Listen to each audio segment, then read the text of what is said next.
Au Gabon, nous sommes face à une histoire digne d'un film rocambolesque de cartel de drogue du Ghana jusqu'au Gabon. Alors, bonjour très chers abonnés, heureuse de vous avoir dans cette nouvelle vidéo. Je vous espère en pleine forme.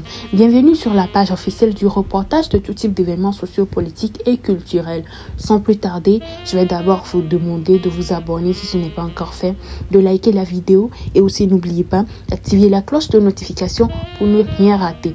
Comme vous l'avez bien entendu au début de cette vidéo, notre sujet portera sur le Gabon et spécialement sur la vente de drogue par un réseau du Ghana jusqu'au Gabon. Dans quelques instants, je vais d'abord vous laisser regarder la vidéo et aussi n'oubliez pas l'affiche à côté de moi.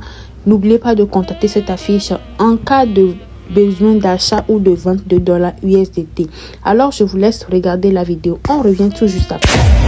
Ils ont entre 21 et 35 ans de nationalité gabonaise, appréhendés dans le cadre d'une enquête conjointe de la cellule antidrogue de la Direction générale des services spéciaux et l'Office central de lutte antidrogue. Tous sont de près ou de loin impliqués dans le réseau de trafic de drogue mis en place par Socrate et son complice Jacques Bekale, connu sous le nom de Medline, en fuite depuis plus d'1 an au Ghana. Tel un chef d'orchestre, c'est depuis l'Afrique de l'Ouest que Socrate dirige désormais son organisation mafieuse pour écouler sa drogue au Gabon. Pour y parvenir, Socrate compte sur ses sentinelles à des endroits stratégiques. D'abord, à l'aéroport international Léon Bas de Libreville. Ici, c'est son ami d'enfance qui récupère la marchandise. Socrate me rencontre en 2023 en me disant qu'il a ses marchandises, il fait dans l'import-export, il a ses marchandises qui viennent du Ghana. Si je peux l'aider à les dédouaner sans zone sous douane. Comme je suis passeur en douane, il me connaît très bien. Parce qu'il me voyait à cette époque, je restais au Ballon d'Or, j'ai amené les colis des gens là-bas. Le client qui me dit, bon, demain, aujourd'hui, je peux récupérer, demain, je vais venir récupérer. J'ai amené ça là-bas au Ballon d'Or. Après 11 ans passés à côtoyer les services aéroportuaires, il a ses entrées. J'étais au service emballage. Après le service emballage, je suis quitté là-bas. Je suis allé en tant que bagagiste. En tant que bagagiste, comme nous avons parfois accès en zone sous douane, lorsque je quitte bagagiste, je ne suis plus bagagiste, on me vire de là-bas. Je n'ai plus de boulot. Les douaniers m'ont pris en tant que bon petit pour décharger les colis en zone sous douane. Je sais que je suis devenu moi-même, je me suis créé la clientèle. Je suis devenu moi-même passeur en douane. La drogue, camouflée dans d'autres marchandises, est déplacée au quartier dit Ballon d'Or. C'est à cet instant que Tricia Magaya, petite amie de Socrate, entre en scène. Après avoir fait le tri des produits écrans, cette jeune dame de 21 ans, au visage angélique, mais pourtant pièce maîtresse de ces dispositifs, remet une partie de la drogue à la disposition du frère de Socrate. C'est ce dernier qui écoule la marchandise sur le terrain. Alors quand je suis arrivée à la maison, j'ai déchargé le colis, j'ai enlevé mes pagnes, je lui ai appelé pour dire que finalement la personne ne vient plus récupérer. Il m'a dit il n'est pas disponible, donc tu vas me rendre le service pour aller livrer au Ballon d'Or. Il m'a dit prends un pot de savon, tu mets 3 sirops à pétamine. Quand tu arrives au Ballon d'Or, tu m'appelles en vidéo parce que je ne connaissais pas, vu qu'il y a 2 boutiquiers, je ne connaissais pas lequel il fallait déposer. Donc je suis venue au Ballon d'Or, je me suis rendue chez le premier boutiquier que j'ai vu. J'ai fait l'appel vidéo, j'ai remis au monsieur, ils ont parlé et j'ai juste déposé le colis, j'ai continué. Libreville n'étant pas la seule zone de distribution, le réseau s'étend dans plusieurs villes du Gabon. Pour mieux écouler le produit de Socrate, Ndos, comme il s'est fait appeler, met à la disposition de Donel Moussavou une quantité de drogue. Le premier colis que j'envoie 50 petites pierres que j'avais emballées dans des sachets et que j'ai mis dans le pot de gel. Tu m'as donné des actifs, donc certains contacts, qu'il a cité Ninis et Amzik. Ninis ont toujours remis 15 et Amzik il a remis 10. Il m'a apporté 4 balles d'abord de cocaïne en me disant bon, normalement je vais te remettre 10, mais là je t'apporte 4 parce que les 6 autres je vais te remettre ça demain. Et dans les 10 là, tu vas m'écouler 7 et tu auras 45 000 dans les 3 restantes. C'est ce monsieur qui m'a contacté. Alors, Amzik vient au niveau de telle église, tu vas venir récupérer le colis. Personnellement, je m'attendais à ce que, lorsque je viens prendre le colis qu'il m'a dit, on devait se rencontrer lui et moi. Mais lorsque j'arrive, je suis surpris, le monsieur, je n'arrive pas à le voir. Je maintiens même la conversation au téléphone pour qu'on puisse dialoguer, mais je ne le vois pas. Il m'a indiqué un couloir, là où il m'a dit, tu vas trouver un tube. Je suis arrivé, j'ai trouvé un tube, un pot de crème à cheveux, mais il n'y avait pas la crème à l'intérieur. Et maintenant, en marchant avec le tube, quand je prenais pour le taxi, j'ai ouvert le tube, j'ai constaté ce qu'il y avait à l'intérieur. il y avait 10 balles dedans. N'étant pas satisfait des ventes, Romaric Olsen décide de se rendre lui-même à Port-Gentil via Lambaréné. Le but étant de déjouer tout contrôle. J'ai remarqué que le premier colis que j'avais envoyé n'avait pas sorti une somme favorable. Donc, j'ai décidé de partir sur place et de remettre le produit à Denel directement et d'attendre pour voir comment les choses se passent avant de revenir sur Libreville. J'ai décidé de passer par Lambaréné parce que la quantité que j'avais, je ne pouvais pas cacher ça facilement. Et au port là-bas, on fouille les sacs et j'ai décidé de passer par Lambaréné parce que à Lambaréné, j'avais demandé des informations à ceux qui sont là où on prend la voiture là-bas au PK8, que est-ce que là-bas on fouille les sacs des gens, on demande des pièces d'identité. Ils ont simplement dit là-bas, on passe direct, c'est juste au chauffeur qu'on embête un peu. Si tous les indélicats ont été mis aux arrêts grâce au travail minutieux des services spéciaux de l'OCLAD, pour ce qui est de Socrate et Midline, des mesures ont été prises pour qu'ils soient arrêtés, quel que soit l'endroit où ils se trouvent. En amont, une histoire d'usurpation des titres d'un agent de la DGSS voit le jour. Arsène Baba, connu dans le monde de la musique sous le nom de Chris O'Brien, apprend que Tricia, petite amie de Socrate, possède 12 pots de savon contenant de la drogue d'une valeur de 500 millions de francs CFA. Il décide d'en tirer profit. Moi, en fait, j'ai réfléchi et je me suis dit, si ça c'est Socrate, c'est forcément la drogue, c'est qu'il y a forcément la drogue là-dedans. Et du coup, ça m'a donné l'idée de contacter Tricia pour pouvoir essayer de voir ce qui se passait, de voir si réellement il y avait de la drogue dans les pots en question. Ayant les yeux plus gros que le ventre et pensant se faire de l'argent grâce à cette drogue, Chris O'Brien va se jouer de la naïveté de Tricia. Se muant en maître chanteur, Chris O'Brien indique à son ami qu'elle est recherchée par les agents des services spéciaux. Quand lui vient vers moi, il me dit « Tu es recherché parce qu'à cause de Socrate ».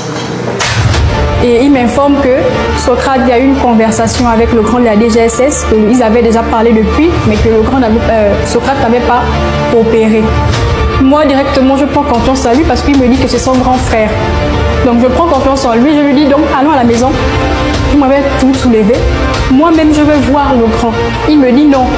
Alors, moi, je lui dis, mais il va forcément te demander là où tu es. Après, il va forcément me demander. Donc, mieux appelle-le. Je l'ai dissuadé en lui disant que non, j'ai menti, que mon grand, c'est pas il va venir et puis tu vas avoir plusieurs versions, tu vas avoir plusieurs bouches. Voulant se faire le beurre, l'agent du beurre, Arsène Baba, a.k.a. Chris O'Brien, va pousser son délire au paroxysme, expliquant à Tricia Miguel qu'elle pourrait passer des vies à trépas si elle ne suivait pas les ordres du fameux agent de la DGSS. Il ne faut pas qu'il te voie parce que lui, il est du genre, s'il t'emmène, et que si tes paroles ne rentrent pas dans sa tête, il peut t'emmener au cap et te tuer. C'est là où je commence à pleurer. Il me dit non, ne pleure pas, je peux gérer, c'est mon grand. Sur le coup, j'ai vraiment inventé l'affaire pour essayer de faire peur à la jeune fille. Ce pot de drogue étant la preuve qu'un réseau opère, la cellule antidrogue de la DGSS intime l'ordre à Chris O'Brien de livrer la fille. Mais le jeune homme ne l'entend pas de cette oreille. À partir de ce moment, il va avoir un ascendant psychologique sur son ami.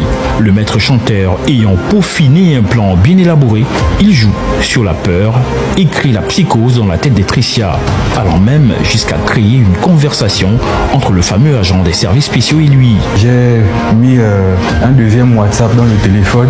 C'est dans le deuxième que j'ai enregistré en faisant passer, en montant que c'était mon grand, pour me permettre d'envoyer des messages simultanément pour faire des captures et dire à la fille, convaincre la fille qu'on attendait réellement l'argent alors que c'était un mensonge. Poussé par Chris O'Brien, Tricia Magaya contacte Socrate. Donc quand Socrate m'appelle, je lui dis au téléphone, ah les gens de la DSS étaient à la maison, j'ai jeté. Mais là Socrate pleure, il commence à pleurer que c'est pas ma marchandise, on va me tuer. Est-ce que tu veux que le père de ton enfant, mon corps revienne au Gabon, je suis mort. L'enfant ne va pas voir son père. Donc moi, tout ça rentre dans ma tête, je commence à pleurer. Il me dit non, ne pleure pas, je vais gérer, c'est mon grand. Donc moi, je parle avec Chris, je dis à Chris, là il y a 9 pots, remets-moi 5 pots, je vais aller les poser pour qu'on ne le tue pas. Parce que ma conscience va me reprocher. Il m'a dit, attends, je vais essayer de parler au grand. Il a fait une note vocale dans son téléphone. Donc il me dit, bon, prends les 5 pots, je vais dire au grand, je vais voir comment gérer avec le grand pour lui dire qu'il n'avait que 4. Sommé par Socrate, Christian Magaya livre le reste de la drogue en sa possession. Le frère de ces derniers entre de nouveau dans le jeu. C'est là où j'ai appelé Socrate pour lui dire que j'ai pu seulement avoir 5 pots. Donc, il a envoyé quelqu'un en taxi Gozem. La personne est venue récupérer les pots avec moi au CHU. Voulant à tout prix récupérer le reste de la marchandise, Socrate, via Medellin, entre en contact avec Chris O'Brien. Le trafiquant de drogue met sur la table une forte somme d'argent. Il rentre en contact et c'est là-bas où Socrate en question supplie Chris pour dire à Chris que comme c'est ton grand frère, supplie-le de me rendre les choses moyennant l'argent. Il m'a fait comprendre que je devrais essayer de rentrer en contact avec eux. J'ai dit que moi je ne peux pas parler avec Socrate, moi je ne le connais pas et que ça c'est un problème. Donc Medellin m'appelait, il me disait qu'est-ce qui se passe? Je lui explique, je lui mens toute la situation concernant mon grand alors que je mens. Après moult conversations, Socrate envoie 1 million de francs CFA afin, pense-t-il, que l'affaire se tasse. Mais sentant le poteau rose, le trafiquant de drogue exige à Chris O'Brien de rendre la drogue et l'entièreté de la somme remise. Tricia m'a appelé pour me dire que, je pense, elle m'a appelé ou m'a envoyé un message pour me dire que Socrate a dit que tu vas rendre et l'argent et le pot. Parallèlement, Chris O'Brien contacte l'agent de la DGSS pour lui faire croire qu'il a des informations sur Socrate et une cargaison de drogue dans les mains d'une de ses amies. La raison de son appel est tout autre. Il sent les taux se resserrer sur lui. À ce moment-là, je fais comprendre, j'appelle le grand, je demande grand, est-ce que je peux te parler? Oh oui. Ayant déjà pris les 1 million et restant avec le dernier pot, qu'est-ce que je peux te parler? Oh oui. Mais il faut que je parle de vive voix parce que je ne sais pas si je peux faire ça au téléphone.